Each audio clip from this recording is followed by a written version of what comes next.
Nawodnienie ma olbrzymie znaczenie dla funkcjonowania ludzkiego organizmu, dlatego że my w znakomitej większości jesteśmy z tej wody zbudowani. Natomiast ja jak zwykle nie lubię podawać bardzo sztywnego zakresu, ile to powinno być, bo dla każdej osoby to jest nieco inaczej.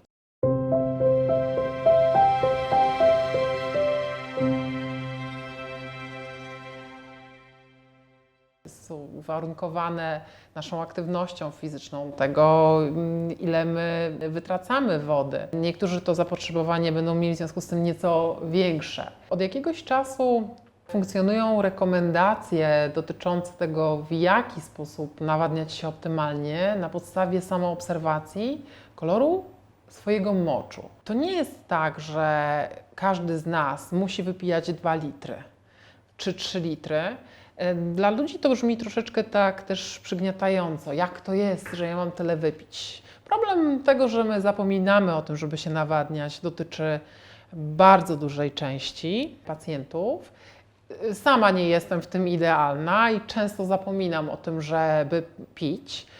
Są dostępne różnego rodzaju aplikacje, przypominajki. Te w dłuższej perspektywie czasu mogą okazać się dosyć denerwujące. To, co rzeczywiście realizuje się, zwłaszcza w środowisku sportowców, to są takie działania edukacyjne. Obserwuj swój mocz. Została stworzona taka skala, to się nazywa Check Your Hydration. Skala oparta o paski w różnych kolorach, różnym natężeniu zabarwienia moczu. I do tej skali odnosimy zabarwienie swojego moczu. Odczytujemy to, skala jest bardzo prosta, intuicyjna, jest obok interpretacja. Kolor moczu powinien być jasno-słomkowy. Jeżeli staje się bardziej intensywny w zabarwieniu, to znaczy, że czas sięgnąć po szklankę z płynem. To nie zawsze musi być woda. To może być woda, to może być smoothie warzywno-owocowe. Świetnie nawadniamy się jedząc zupy. To mogą być napary ziołowe, różnego rodzaju napary herbaciane. Mitem staje się powoli przekonanie, że kawa jest czynnikiem silnie nas odwadniającym. Oczywiście ja jej raczej nie włączam u pacjentów jako ta wartość dodana i nawadniająca. Natomiast badania nie są wcale takie jednoznaczne, wskazujące na to, że kawa powoduje odwadnianie. Wody, zwłaszcza mineralne, które będą charakteryzowały się zawartością składników mineralnych, elektrolitów, pozwalających nam na retencję, zatrzymywanie tej wody. Ja bardzo często w gabinecie słyszę od pacjenta: tak, staram się pić więcej, ale teraz biegam do toalety jak szalony.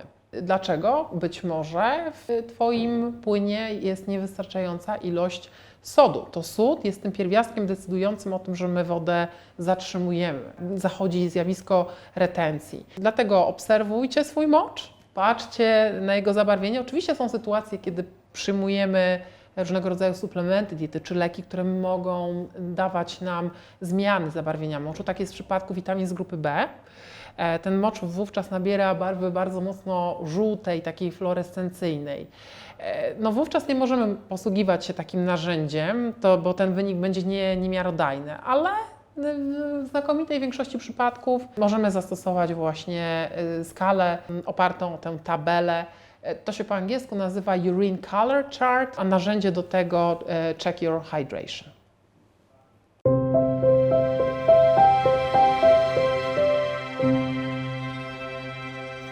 Jeśli podobał Ci się ten materiał, subskrybuj nasz kanał.